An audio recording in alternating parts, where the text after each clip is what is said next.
അത്ഭുതങ്ങൾ സാധാരണം, അടയാളങ്ങൾ സാധാരണം.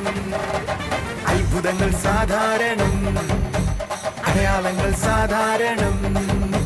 യേശു വന്ന, യേശു തൊട്ട, യേശു വന്ന, യേശു തൊട്ട, പാപമെല്ലാം മാറിപ്പോകും, ശാപമെല്ലാം തീർന്നുപോകും. അത്ഭുതങ്ങൾ സാധാരണം, അടയാളങ്ങൾ സാധാരണം.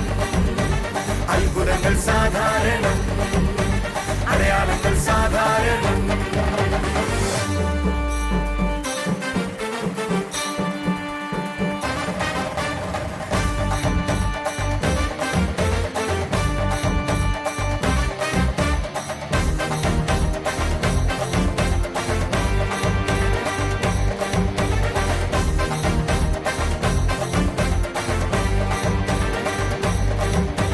കർത്താവായ യേശുവിൽ വിശ്വസിക്ക, നീയും നിന്റെ കുടുംബവും രക്ഷ പ്രാപിക്കും.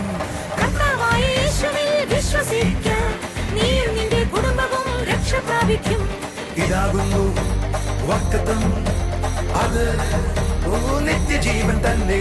ഇതാകുന്നു വാഗ്ദത്തം, അത് നിത്യജീവൻ തന്നെ. അത്ഭുതങ്ങൾ സാധാരണം, അടയാളങ്ങൾ സാധാരണം. അത്ഭുതങ്ങൾ സാധാരണം, അടയാളങ്ങൾ സാധാരണം.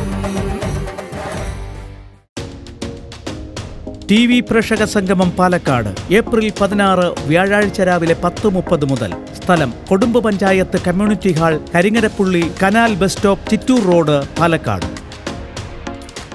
കർത്താവിൻ്റെ അതിപരിശുദ്ധ നാമം വാഴ്ത്തപ്പെടുമാറാകട്ടെ. അനുഗ്രഹിക്കപ്പെട്ട ഈ സമയത്തിനായി നമുക്ക് ദൈവത്തെ സ്തുതിക്കാം. ക്രിസ്തുവിലായിരിക്കുന്ന നമ്മളിൽ പരിശുദ്ധാത്മാവ് വസിക്കുന്നു. ദൈവത്തിൻ്റെ വചനം പറയുകയാണ്, എൻ്റെ ബലഹീനതയിൽ അവൻ്റെ ബലം തികഞ്ഞു വരും. പലപ്പോഴും നമ്മുടെ പരാജയത്തെ നമ്മൾ കാണുന്നത് നമ്മുടെ ബലഹീനതയുടെ ഫലമായിട്ടാണ്. എന്നാൽ കർത്താവ് പറയുകയാണ്, അവൻ്റെ ബലം നിന്നിൽ തികഞ്ഞു വരുന്നത് കൊണ്ട് നിൻ്റെ ബലഹീനത ഇനി നിന്നെ പരാജയപ്പെടുത്തത്തില്ല. ഇത് നമുക്ക് വളരെ സന്തോഷമുള്ള കാര്യമാണ്. ഇന്നത്തെ മെസ്സേജ് കേൾക്കുമ്പോൾ നിങ്ങളുടെ ബലഹീനത നിങ്ങളിൽ വെളിപ്പെട്ട് വരാതെ അവൻ്റെ ബലം നിങ്ങളുടെ ബലഹീനതയിൽ വെളിപ്പെട്ട് വരുന്ന വിധത്തിൽ ക്രിസ്തുവിൽ നമുക്കായിരിക്കാം. ആത്മാവിൻ്റെ ഉള്ളിലുണ്ട് എന്ന അവയർനെസ്സിൽ നമുക്കായിരിക്കാം. നമുക്ക് ഈ മെസ്സേജിലേക്ക് പോകാം. 2 കൊരിന്ത്യർ 12-ാം അധ്യായം അതിൻ്റെ 9-ാമത്തെ വാക്യം. അവൻ എന്നോട്, എന്റെ കൃപ നിനക്ക് മതി, എന്റെ ശക്തി ബലഹീനതയിൽ തികഞ്ഞു വരുന്നു എന്ന് പറഞ്ഞു. ആകയാൽ ക്രിസ്തുവിന്റെ ശക്തി എന്റെ മേൽ ആവസിക്കേണ്ടതിന് ഞാൻ അതിസന്തോഷത്തോടെ എന്റെ ബലഹീനതകളിൽ പ്രശംസിക്കും. My grace is sufficient for you, for power is being perfected in weakness.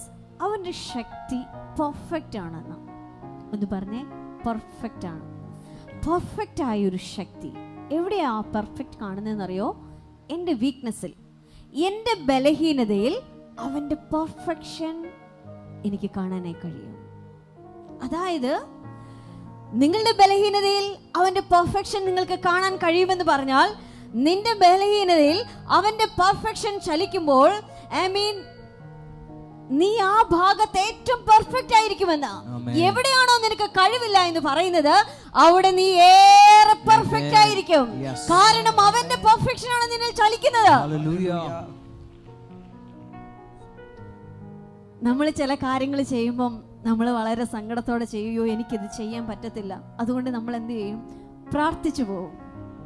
പ്രാർത്ഥിച്ചു പോയിട്ട് നമ്മൾ ചെയ്തിട്ട് പറയും, അയ്യോ എനിക്ക് ഞാൻ പ്രതീക്ഷിച്ചതുപോലല്ല, നന്നായി എനിക്ക് ചെയ്യാനായി കഴിഞ്ഞു.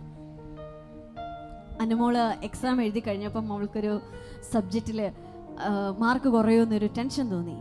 അവൾ ഇന്ന് പ്രാർത്ഥിച്ചു, ഒരു ദൂതനെ അയച്ചു.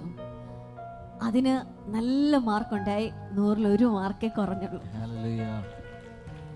അവൾ പറഞ്ഞു, അയ്യോ ഞാൻ ഇത്ര മാർക്കിൻ്റെത് ഞാൻ പാതി എഴുതിയുള്ളൂ, യഥാർത്ഥത്തിൽ എനിക്ക് അത്രയും കിട്ടുമെന്ന് ഞാൻ പ്രതീക്ഷിച്ചില്ല, പക്ഷേ അതിന് നല്ല മാർക്ക് കിട്ടി.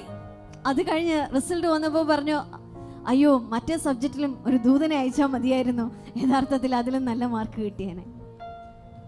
നമുക്ക് ബലഹീനത തോന്നുന്ന പല കാര്യങ്ങളുണ്ട്. അവിടെയാണ് നമ്മൾ അവന്റെ ബലം അന്വേഷിക്കുന്നുള്ളൂ.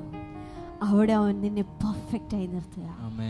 എന്നാൽ നീ മനസ്സിലാക്കേണ്ട കാര്യം, അവന്റെ ആത്മാവ് എന്റെ ഉള്ളിൽ വസിക്കുന്നതുകൊണ്ട് എനിക്ക് എല്ലാ സ്ഥലത്തും പെർഫെക്റ്റ് ആകാൻ കഴിയും.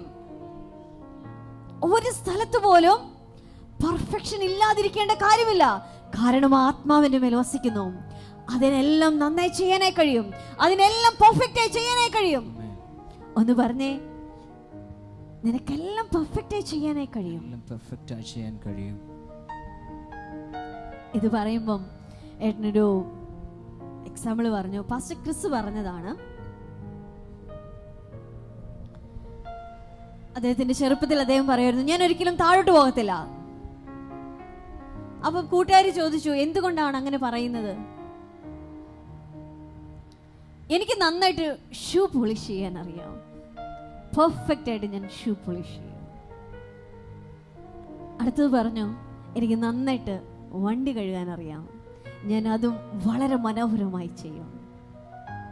ഈ ചെയ്യുന്ന ഏത് കാര്യമാണോ അതിലൊരു പെർഫെക്ഷൻ ചലിക്കുമെന്നാണ് ദൈവത്തിന്റെ ആത്മാവ് പറയുന്നത്. നീ എന്ത് തൊട്ടാലും അത് പെർഫെക്റ്റ് ആയിരിക്കും. അതിലൊരു കുറവുണ്ടാകത്തില്ല. അതിലൊരു കുറവ് കണ്ടുപിടിക്കാൻ ആർക്കും കഴിയത്തില്ല. സാധാരണ ലോകം പറയും നമുക്ക് എല്ലാത്തിലും പെർഫെക്റ്റ് ആക്കാൻ കഴിയത്തില്ല എന്ന്. പക്ഷേ എൻ്റെ മേൽ വസിക്കുന്ന ആത്മാവ് പെർഫെക്ഷൻ്റെ ആത്മാവാണ്. എനിക്ക് നന്നായി ചെയ്യാനായി കഴിയും. ഒന്ന് പറഞ്ഞേ, എനിക്കെല്ലാം നന്നായി ചെയ്യാനായി കഴിയും. എനിക്ക് മനോഹരമായി ചെയ്യാനായി കഴിയും. അയ്യോ മനുഷ്യനല്ലേ, മാനുഷിക ബലഹീനതയില്ലേ? അല്ല, എൻ്റെ ഉള്ളിൽ വസിക്കുന്ന ആത്മാവ് പെർഫെക്ഷൻ്റെ ആത്മാവാണ്. എനിക്കെല്ലാം പെർഫെക്റ്റായി ചെയ്യാനായി കഴിയും. ചിലത് മറന്നുപോയി, ചിലത് ഓർത്തില്ല, ചിലത് ചെയ്തപ്പോൾ തെറ്റിപ്പോയി, അയ്യോ അബദ്ധം പറ്റി, ഇതെൻ്റെ ഭാഗത്തുനിന്ന് ഉണ്ടാകത്തില്ല എന്ന് പറഞ്ഞേ. ഇതെൻ്റെ ഭാഗത്തുനിന്ന് ഉണ്ടാകത്തില്ല. ഞാൻ വളരെ മനോഹരമായി ചെയ്യും. ഞാൻ പെർഫെക്റ്റായി ചെയ്യും. ഞാൻ പെർഫെക്റ്റായി ചെയ്യും എന്ന് പറഞ്ഞ പെർഫെക്ഷന്റെ ആത്മാവാണ് എന്നിൽ വസിക്കുന്നത്. അതിന്റെ ബലഹീനതയിൽ ഞാൻ അവിടെ ബലം അനുഭവിക്കാനിടയാകും. ആ പെർഫെക്ഷൻ അനുഭവിക്കാനിടയാകും. ഞാൻ എവിടെയാണോ എനിക്ക് അറിയത്തില്ല എന്ന് പറയുന്നത് അവിടെ ഞാനത് അനുഭവിക്കും. അവിടെ ഞാനത് അനുഭവിക്കും. ഹല്ലേലൂയ. നമുക്കൊരു വാക്യത്തിലും കൂടെ വരാം. യോഹന്നാൻ 14:26. എങ്കിലും പിതാവ് എന്റെ നാമത്തിൽ അയപ്പാനുള്ള പരിശുദ്ധാത്മാവന്റെ എന്ന കാര്യസ്ഥൻ നിങ്ങൾക്ക് സകലവും ഉപദേശിച്ചു തരികയും ഞാൻ നിങ്ങളോട് പറഞ്ഞതൊക്കെയും നിങ്ങളെ ഓർമ്മപ്പെടുത്തുകയും ചെയ്യും. ഈ ദൈവത്തിന്റെ ആത്മാവിന്റെ മേൽ ഉള്ളത് കൊണ്ട് എന്താ പ്രയോജനം എന്നറിയാവോ? യേശു പഠിപ്പിച്ച പല കാര്യങ്ങളും ഉണ്ട്. അതെല്ലാം ഈ ആത്മാവിനെ പഠിപ്പിക്കും. ഒന്ന് പറഞ്ഞേ, he will teach you all things. എല്ലാ കാര്യങ്ങളും. ഒന്ന് പറഞ്ഞേ, അവൻ എന്നെ എല്ലാ കാര്യങ്ങളും പഠിപ്പിക്കും. അവൻ എന്നെ എല്ലാ കാര്യങ്ങളും പഠിപ്പിക്കും. അവൻ എന്നെ എല്ലാ കാര്യങ്ങളും പഠിപ്പിക്കും. ഒരു കാര്യത്തിൽ പോലും എനിക്ക് അറിവില്ല എന്ന് പറയത്തില്ല. അതേപോലെ പറയുകയാണ്, അവൻ എന്നെ എല്ലാ കാര്യങ്ങളും ഓർമ്മപ്പെടുത്തും.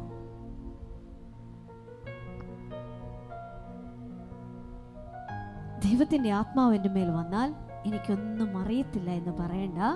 അവനെന്നെ എല്ലാ കാര്യങ്ങളും പഠിപ്പിക്കും. കഴിഞ്ഞ ദിവസം ഏട്ടനൊരു ലൈറ്റ് വാങ്ങിച്ചു. ദുബായി പോയിട്ട് ലൈറ്റ് വാങ്ങിച്ച് നമ്മുടെ ഒരു വിശ്വാസിയുടെ വീട്ടിലാണ് വെച്ചത്. പക്ഷെ അന്ന് രാത്രി ഉറങ്ങുന്ന സമയത്ത്, അല്ലെങ്കിൽ പിറ്റേ ദിവസം ഉറങ്ങുന്ന സമയത്ത് ഒരു സ്വപ്നം കണ്ടു. ഇവർ സെലക്ട് ചെയ്ത ലൈറ്റല്ല, വേറൊരു ലൈറ്റാണ് ഇതിലായിരിക്കുന്നത്. അപ്പോൾ ഏട്ടനിങ്ങനെ ചിന്തിച്ചു, എന്താണ് ഇങ്ങനെ ലൈറ്റൊക്കെ രാത്രി സ്വപ്നം കാണുന്നതെന്ന് ചിന്തിച്ചു. പക്ഷേ 3-4 ദിവസം കഴിഞ്ഞാൽ ബ്രദർ ആ പാക്കറ്റ് തുറന്നു നോക്കിയപ്പം അവർ സെലക്ട് ചെയ്ത സാധനമല്ല, വേറൊരു സാധനമാണ് അതിനകത്തിരിക്കുന്നത്. അപ്പോൾ ആ ബ്രദർ ഫോൺ വിളിച്ചപ്പോൾ ഏട്ടൻ പറഞ്ഞു, ബ്രദറെ ഞാനൊരു സ്വപ്നം കണ്ടു. അദ്ദേഹം ഇങ്ങോട്ട് പറയുന്നതിന് മുമ്പേ ഏട്ടൻ അങ്ങോട്ട് പറഞ്ഞു, ഇങ്ങനൊരു സ്വപ്നം ഞാൻ കണ്ടു. നമ്മൾ വിട്ടുപോകുന്ന കാര്യങ്ങൾ, ഓർക്കാത്ത കാര്യങ്ങൾ ചിലവർ രാത്രിയിൽ കാണാറുണ്ടെന്ന് പറയുന്ന ആരെങ്കിലും ഉണ്ടോ? സ്വപ്നത്തിലൂടെ സംസാരിക്കുന്നു പറയുന്ന ആരെങ്കിലും ഉണ്ടോ? നമ്മൾ ചോദിക്കുന്നതിനെല്ലാം കർത്താവ് നമുക്ക് മറുപടി പറയുന്നുണ്ട്. അവനെല്ലാം എല്ലാം ഓർമ്മപ്പെടുത്തുന്നു. പക്ഷേ ചില കാര്യങ്ങൾ എന്നോട് ഉറക്കത്തിലും പറയുന്നുണ്ട്. ഞാൻ അവനെ ധരിച്ചിരിക്കുകയാണെന്ന് പറഞ്ഞാട്ടെ. ഞാൻ എല്ലാ കാര്യങ്ങളിലും അറിവുള്ള വ്യക്തിയാണ്. അവൻ എന്നെ എല്ലാ കാര്യങ്ങളും ഓർമ്മപ്പെടുത്തുന്നു. ഒരു കാര്യത്തിൽ ഞാൻ കുറവുള്ള വ്യക്തിയല്ല. Hallelujah. He will teach you all things. എല്ലാം അവൻ എന്നെ പഠിപ്പിക്കും. എനിക്കറിയാത്തൊരു വിഷയം ഉണ്ടാകത്തില്ല. നീ ഏത് കാര്യത്തിലേക്കാണോ ഇറങ്ങുന്നത് അതിൽ നീ പെർഫെക്റ്റ് ആയിരിക്കും. അതിൽ നീ അറിവുള്ള വ്യക്തിയായിരിക്കും. നീ എഞ്ചിനീയറിംഗ് പഠിക്കണ്ട, നീ വ്യത്യസ്തമായി ചിലത് ചെയ്യാനായി തുടങ്ങും. വ്യത്യസ്തമായ കഴിവുകൾ നിന്നിൽ ചലിക്കാനായി തുടങ്ങും. വ്യത്യസ്തമായി ചിലത് ചെയ്യാനായി തുടങ്ങും. വ്യത്യസ്തമായ കഴിവുകൾ ചലിക്കാനായി തുടങ്ങും. അത് പറഞ്ഞ് അവന്റെ ആത്മാവിന്റെ ഉള്ളിൽ വസിക്കുന്നു. ഞാൻ അവനെ ധരിച്ചിരിക്കുകയാണ്. ഹല്ലേലൂയ. 1 യോഹന്നാൻ 2:20 വാക്യത്തിൽ പറയാം, നിങ്ങളോ പരിശുദ്ധനാൽ അഭിഷേകം പ്രാപിച്ച് സകലതും അറിയുന്നു. അവന്റെ ആത്മാവ് നിന്റെ മേൽ വന്നാൽ നിനക്ക് സകലതും അറിയാം. എനിക്ക് സകലതും അറിയാമെന്ന് പറഞ്ഞാട്ടെ. എനിക്ക് സകലതും അറിയാം.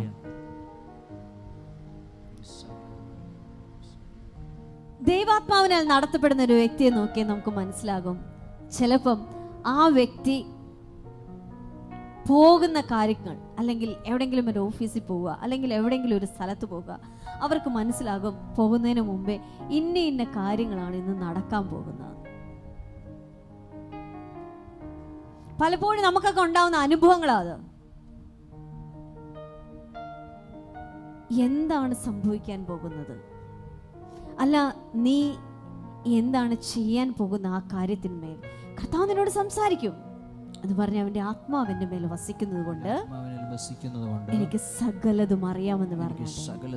ആത്മാവിന്റെ മേൽ വസിക്കുന്നത് കൊണ്ട്, ഐ മീൻ ആ അനോയിന്റിങ് എന്റെ മേൽ വസിക്കുന്നത് കൊണ്ട് എല്ലാത്തിനെ കുറിച്ചും ഞാൻ അറിവുള്ള വ്യക്തിയാണ്. 1 യോഹന്നാൻ 2:26 വാക്യത്തിലും കൂടെ വരാം. നിങ്ങളെ തെറ്റിക്കുന്നവരെ ഓർത്ത് ഞാനിത് നിങ്ങൾക്ക് എഴുതുന്നു. അവനാൽ പ്രാപിച്ച അഭിഷേകം നിങ്ങളിൽ വസിക്കുന്നു. ആരും നിങ്ങളെ ഉപദേശിപ്പാൻ ആവശ്യമില്ല. അവന്റെ അഭിഷേകം തന്നെ നിങ്ങൾക്ക് സകലതും ഉപദേശിച്ചു തരികയാലും അത് ഭോഷ്കല്ല, സത്യം തന്നെ ആയിരിക്കാലും അത് നിങ്ങളെ ഉപദേശിച്ചതുപോലെ നിങ്ങൾ അവനിൽ വസിപ്പിൻ. എന്റെ മേൽ വസിക്കുന്ന ദൈവത്തിന്റെ ആത്മാവിന്റെ പ്രത്യേകത എന്താണെന്ന് അറിയാവോ? ഒരു വ്യക്തിക്കും എന്നെ പറ്റിക്കാൻ കഴിയത്തില്ല. അടുത്തിരിക്കുന്ന ആളുടെ കൈ എടുത്തിട്ട് പറഞ്ഞേ, ഒരാൾക്ക് നിന്നെ പറ്റിക്കാൻ കഴിയത്തില്ല. അവർ പറ്റിക്കാൻ വരുമ്പോഴേ നിനക്ക് മനസ്സിലാകും ഈ വ്യക്തി പറയുന്നത് ശരിയല്ല എന്ന് മനസ്സിലാകും. ഒരു വ്യക്തിക്ക് നിന്നെ പറ്റിക്കാൻ കഴിയത്തില്ല. നിങ്ങൾക്ക് തോന്നും, അയ്യോ ആ സംസാരിച്ച വാക്കുകൾ അത്ര ശരിയല്ല, ആ വ്യക്തിയുടെ ആറ്റിറ്റ്യൂഡ് അത്ര ശരിയല്ല, ആ വ്യക്തി പറയുന്നത് ശരിക്കും വിശ്വസിക്കാൻ കഴിയത്തില്ല. ഒരാൾക്ക് നിന്നെ പറ്റിക്കാൻ കഴിയത്തില്ല. നിനക്ക് അറിഞ്ഞുകൊണ്ട് നിന്നു കൊടുക്കാൻ വേണമെങ്കിൽ, പക്ഷെ ആർക്കും നിന്നെ പറ്റിക്കാൻ കഴിയത്തില്ല. അവന്റെ ആത്മാവിന്റെ മേൽ വസിക്കുന്നു. അവനാൽ ഒരു വ്യക്തി നടക്കുമ്പോൾ ഐ മീൻ സകലതും ആ വ്യക്തിക്ക് അറിയാം. ഒരു നിമിഷം ഒന്ന് എഴുന്നേറ്റ് നിന്നിട്ട് പറഞ്ഞേ, ഞാൻ അവനെ ധരിച്ചിരിക്കുക. ദൈവത്തിന്റെ ആത്മാവ് എന്നെ ഉള്ളിൽ വസിക്കുന്നത്. ഞാൻ ക്രിസ്തുവിനെ ധരിച്ചിരിക്കുക. ഞാൻ പരിശുദ്ധാത്മാവിനെ ധരിച്ചിരിക്കുക. ഐ മീൻ അതുകൊണ്ട് അവന്റെ എബിലിറ്റി എന്റെ മേലുണ്ട്. ഒന്ന് പറഞ്ഞേ, എബിലിറ്റി എന്റെ മേലുണ്ട്. അവന്റെ കഴിവുകൾ എന്റെ മേലുണ്ട്. അവന്റെ എഫിഷ്യൻസി എന്റെ മേലുണ്ട്. അവന്റെ സഫിഷ്യൻസി എന്റെ മേലുണ്ട്. ഐ മീൻ ആ പ്രവചനത്തിന്റെ ആത്മാവിന്റെ മേലുണ്ട്. എനിക്ക് നാളെ കാണാനായി കഴിയും. എനിക്ക് നാളെ മനസ്സിലാക്കാനായി കഴിയും. സകലത്തെ കുറിച്ചുള്ള അറിവും എന്റെ മേലുണ്ട്. അവൻ എന്നെ പഠിപ്പിച്ചുകൊണ്ടായിരിക്കുന്നത്. എന്തിനെ കുറിച്ചിട്ട്? എല്ലാത്തിനെ കുറിച്ചും. യേശു പറഞ്ഞ സകല കാര്യങ്ങളെയും അവൻ എനിക്ക് ഓർമ്മപ്പെടുത്തും. ഞാൻ എന്ത് ചെയ്യണം, എങ്ങോട്ട് പോകണം, എന്ത് പറയണം, എന്ത് തിന്നണം, എന്ത് കുടിക്കണം. ദൈവത്തിന്റെ ആത്മാവിനെ നടത്തുന്നത്. ഒന്ന് പറഞ്ഞേ, അവനാൽ ഞാൻ പുതിയപ്പെട്ടായിരിക്കുന്നത്. അവനെന്നെ കവർ ചെയ്തിരിക്കുക. അവനെ ഞാൻ ധരിച്ചിരിക്കുക. ഞാൻ ആത്മാവിനാൽ നടക്കുന്നുവെങ്കിൽ, ഞാൻ ആ ശബ്ദം കേട്ടാ മുൻപോട്ട് പോകുന്നെങ്കിൽ, ഞാൻ ഗ്ലോറിയസ് ലൈഫിലാണ് ആയിരിക്കുന്നത്. ഒരാൾക്കും എന്നെ പറ്റിക്കാൻ കഴിയത്തില്ല. ഒരാൾക്കും എന്നെ ഇല്ലാതാക്കാൻ കഴിയത്തില്ല. ഒരു ശത്രുവിനും എന്നെ തൊടാനായി കഴിയത്തില്ല. മറ്റുള്ളവർ പറയുന്നതും കേൾക്കുന്നതുമൊക്കെ എനിക്ക് മനസ്സിലാകും. മറ്റൊരാൾ ചെയ്യുന്നതിനേക്കാൾ ഏറ്റവും പെർഫെക്റ്റായി എനിക്ക് ചെയ്യാനായി കഴിയും. ഞാനൊരു സാധാരണ വ്യക്തിയല്ല, ഞാനൊരു സാധാരണ വ്യക്തിയല്ല, ഞാനൊരു സാധാരണ വ്യക്തിയല്ല. ഐ മീൻ പരിശുദ്ധാത്മാവിനെ ധരിച്ചിരിക്കുന്ന ഒരു വ്യക്തിയുടെ മേൽ അവന്റെ സകല ബലങ്ങളും വെളിപ്പെടും. ഐ മീൻ അവന്റെ സകല സ്വഭാവത്തിലും അവൻ ജീവിക്കും, അവന്റെ സകല നിറവിലും നീ ആയിരിക്കും എന്ന് പറഞ്ഞേ. അവന്റെ സ്വഭാവത്തിന്റെ പൂർണ്ണതയിൽ വെളിപ്പെടും, അവന്റെ സ്നേഹത്തിന്റെ പൂർണ്ണതയിൽ വെളിപ്പെടും, ആ സന്തോഷത്തിന്റെ പൂർണ്ണതയിൽ വെളിപ്പെടും, അവന്റെ നിറവിന്റെ പൂർണ്ണതയിൽ വെളിപ്പെടും. ആ ഗ്ലോറിയസ് ലൈഫിലാണ് ഞാൻ ആയിരിക്കുന്നത്. ഹല്ലേലൂയ. ഇതിനാണ് കർത്താവിനെ എൻ്റെ മേൽ തന്നത്, പരിശുദ്ധാത്മാവിനെ എൻ്റെ മേൽ തന്നത്. ഞാൻ അവനാൽ നടക്കേണ്ടത്, അവനാൽ ജീവിക്കേണ്ടത്. ഇന്നു മുതൽ ഈ മെസ്സേജ് കേട്ട ഓരോ വ്യക്തികളുടെയും ലൈഫ് മാറട്ടെ. നടക്കുമ്പോൾ തോന്നണം ഞാൻ ധരിച്ചിരിക്കുന്നത് ക്രിസ്തുവിനെയാണെന്ന്, ഞാൻ അവനാൽ കവർ ചെയ്യപ്പെട്ടാണ് ആയിരിക്കുന്നത്. സകല കഴിവുകളും എൻ്റെ മേലുണ്ട്, അവന്റെ സകല എബിലിറ്റിയും എൻ്റെ മേലുണ്ട്. ഞാനൊരു സാധാരണ വ്യക്തിയല്ല. അടുത്തിരിക്കുന്ന ആളുടെ കൈ കൊടുത്തിട്ട് പറഞ്ഞേ, നീ ഒരു സാധാരണ വ്യക്തിയല്ല. എന്ന് പറഞ്ഞ നെഞ്ചു തട്ടിയിട്ട്, ഞാനൊരു സാധാരണ വ്യക്തിയല്ല. ദൈവത്തിന്റെ സകല കഴിവുകളും എൻ്റെ മേലുണ്ട്. നിന്റെ കൃപയ്ക്കായി സ്തോത്രം കർത്താവേ. അവയർനെസ് ഇവരുടെ ഓരോരുത്തരുടെയും ഉള്ളിൽ ഉണ്ടാകട്ടെ അപ്പാ. 1 കൊരിന്ത്യർ 1:6 പറയാം, അവനിൽ നിങ്ങൾ സകലത്തിലും വിശേഷാൽ സകല വചനത്തിലും സകല പരിജ്ഞാനത്തിലും സമ്പന്നരായിരിക്കുന്നു. നിങ്ങൾ ഒരു കൃപാവരത്തിലും കുറവില്ലാത്തവരായിട്ട്. ഒന്ന് പറഞ്ഞേ, ഒരു കൃപാവരത്തിലും എനിക്ക് കുറവില്ല എന്ന് പറഞ്ഞു. ഒരു കൃപാവരത്തിലും ഞാൻ കുറവുള്ള വ്യക്തിയല്ല. ആത്മാവിനാലാണ് ഞാൻ നടത്തപ്പെടുന്നത്. എഫെസ്യർ 1:17 പറയാം, നിങ്ങളെ ഓർത്തുകൊണ്ട് നമ്മുടെ കർത്താവായ യേശുക്രിസ്തുവിന്റെ ദൈവവും മഹത്വമുള്ള പിതാവുമായവൻ നിങ്ങൾക്ക് തന്നെ കുറിച്ചുള്ള പരിജ്ഞാനത്തിൽ ജ്ഞാനത്തിന്റെയും വെളിപ്പാടിന്റെയും ആത്മാവിനെ തരേണ്ടതിന് നിങ്ങളുടെ ഹൃദയദൃഷ്ടി പ്രകാശിച്ചിട്ട് അവന്റെ വിളിയാലുള്ള ആശീനതെന്നും വിശുദ്ധന്മാരിൽ അവന്റെ അവകാശത്തിന്റെ മഹിമാതനം ഇന്നതെന്നും അവന്റെ ബലത്തിൻ വല്ലഭത്വത്തിന്റെ വ്യാപാരത്താൽ വിശ്വസിക്കുന്ന നമുക്ക് വേണ്ടി വ്യാപരിക്കുന്ന അവന്റെ ശക്തിയുടെ അളവറ്റ വലിപ്പം ഇന്നതെന്നും അറിയേണ്ടതിനും പ്രാർത്ഥിക്കുന്നു. എന്റെ മേൽ വ്യാപരിച്ചിരിക്കുന്ന ആ ശക്തിയെ കുറിച്ചിട്ടാണ് പറഞ്ഞിരിക്കുന്നത്. ഹല്ലേലൂയ. ആ അവയർനെസ് എന്നിൽ ഉണ്ടാകട്ടെ എന്ന് പറഞ്ഞ ആ ബോധം എന്നിൽ ഉണ്ടാകണം. എന്ത് ബോധമാണ് എന്നിൽ ഉണ്ടാകേണ്ടതെന്നറിയാവോ? ഞാൻ അവനെ ധരിച്ചിരിക്കുന്നു. I am clothed with the Holy Spirit. I am clothed with Jesus.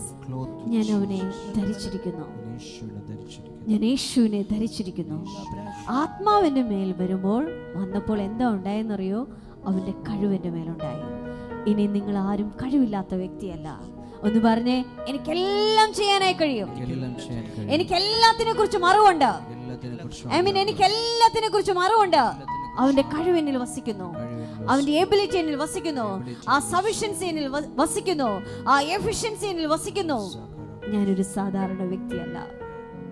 നമുക്ക് അവനെ കൂടുതൽ അനുഭവിക്കുക. ഞാൻ അവനെ ധരിച്ചിരിക്കുകയാണ്, അവൻ്റെ നിറവിലാണ് നമ്മൾ ഓരോരുത്തരും ആയിരിക്കുന്നത്. ക്രിസ്തുവിലായിരിക്കുന്ന ഓരോ വ്യക്തിയെയും അവനാൽ നിറച്ചു വച്ചിരിക്കുകയാണ്, പരിശുദ്ധാത്മാവിനാൽ നിറച്ചിരിക്കുകയാണ്, പരിശുദ്ധാത്മാവിനെ ധരിച്ചിരിക്കുകയാണ്. ആ അവയർനെസ്സിൽ നമുക്കായിരിക്കാം. നമുക്കിനി ചില സാക്ഷ്യങ്ങളിലേക്ക് പോകാം.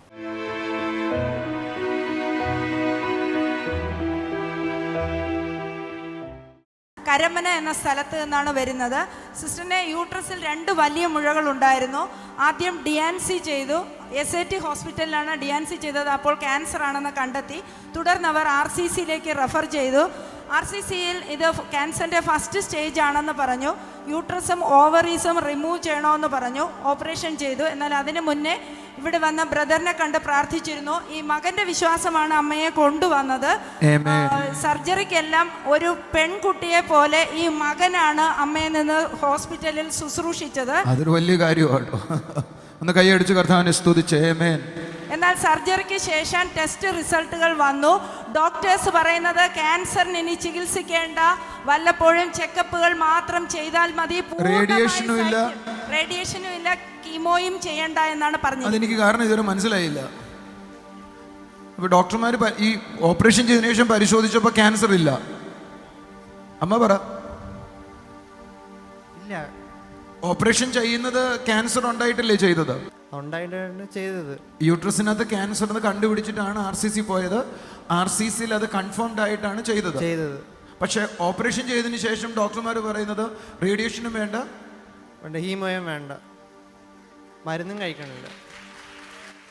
നിങ്ങളൊന്ന് എഴുന്നേറ്റ് ഒന്ന് കൈയടിച്ച് കർത്താവിനെ സ്തുതിച്ചേ.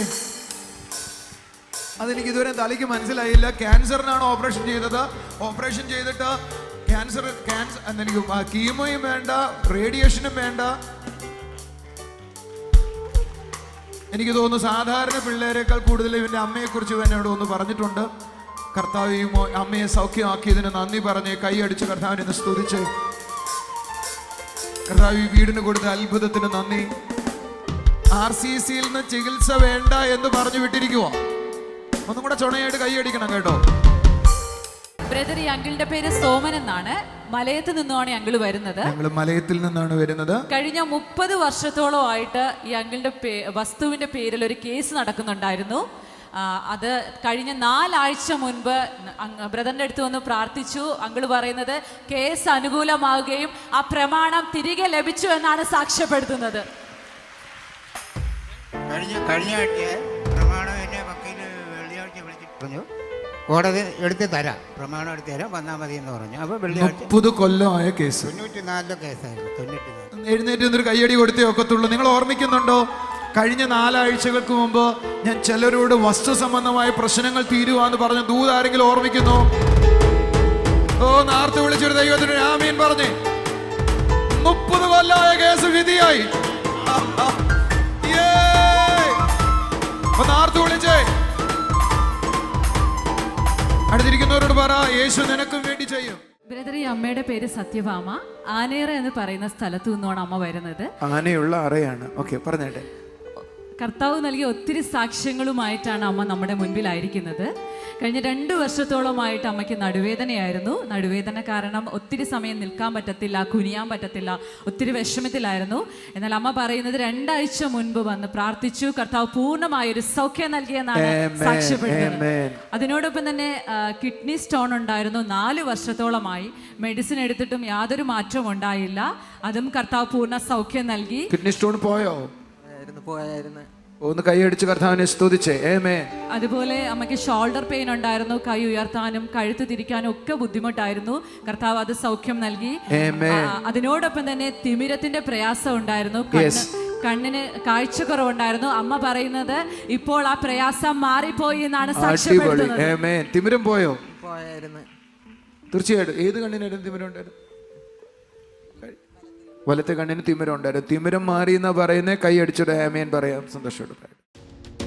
TV പ്രേക്ഷക സംഗമം നെയ്യാറ്റിങ്കര ഏപ്രിൽ 21 ചൊവ്വാഴ്ച രാവിലെ 10:30 മുതൽ. സ്ഥലം Swadeshabhimani town hall, Alummoodu. TV പ്രേക്ഷക സംഗമം തിരുവല്ലയിൽ ഏപ്രിൽ 22 ബുധനാഴ്ച രാവിലെ 10:30 മുതൽ. സ്ഥലം വിൽവേഴ്സ് youth centre hall, opposite elite hotel, near KSRTC bus stand.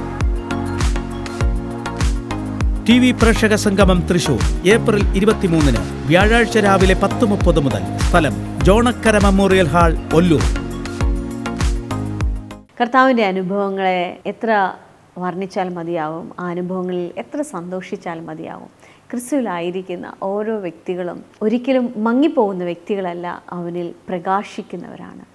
ഒരു നിമിഷം നമുക്ക് കണ്ണുകളെ അടയ്ക്കാം. കർത്താവ് എന്നോടൊപ്പമായിരിക്കുന്ന ഓരോ കുടുംബങ്ങളെയും അവിടുത്തെ കരങ്ങളിൽ ഏൽപ്പിക്കുന്നപ്പാ. പരാജയബോധത്തിൽ നിന്ന്, വേദനയുടെ അനുഭവങ്ങളിൽ നിന്നൊക്കെ പുറത്തു വരട്ടെ അപ്പാ.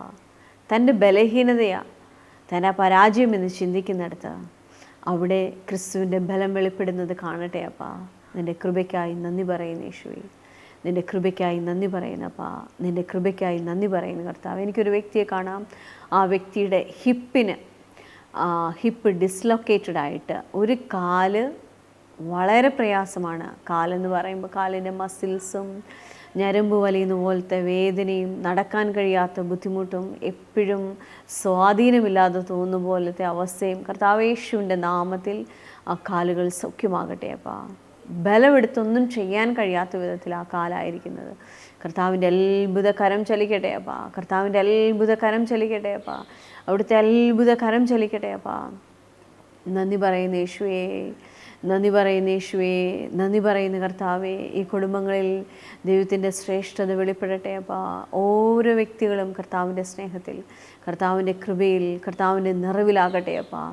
ഇവരുടെ ബലഹീനത ഇവർക്ക് പരാജയമെന്ന് തോന്നാതെ ക്രിസ്തുവിൻ്റെ ബലം, അപ്പോൾ ആ പരിശുദ്ധാത്മാവിൻ്റെ ഉള്ളിലുള്ളതാ എൻ്റെ ബലം എന്ന് പറയുന്ന വിധത്തിൽ ഇവരോരോരുത്തരും പരാജയപ്പെട്ടെടുത്ത് ജയിക്കട്ടെ അപ്പാ, ജയിക്കട്ടെ അപ്പാ. ആ ജയം മാനിഫെസ്റ്റഡ് ആകട്ടെ അപ്പാ. എന്നോടൊപ്പമായിരിക്കുന്ന ഓരോ കുടുംബങ്ങളെയും അനുഗ്രഹിക്കുന്ന കർത്താവേ, ക്രിസ്തുവിൽ ഇവർ അനുഗ്രഹിക്കപ്പെട്ടവർ എന്ന് സകലരും ഇവരെ നോക്കി പറയട്ടെ അപ്പാ. പ്രാർത്ഥിക്കുന്ന വിഷയത്തിന്മേൽ ദൈവത്തിൻ്റെ കരം ചലിക്കട്ടെ. സ്വർഗീയ പിതാവേ, അവിടെ ഞങ്ങളുടെ പ്രാർത്ഥന കേട്ടതിനായി സ്തോത്രം. യേശുവിൻ്റെ നാമത്തിൽ തന്നെ ആമേൻ. ക്രിസ്തുവിൽ അനുഗ്രഹിക്കപ്പെട്ടവരായ നമുക്ക് ഓരോരുത്തർക്കുമായിരിക്കാം. God bless you.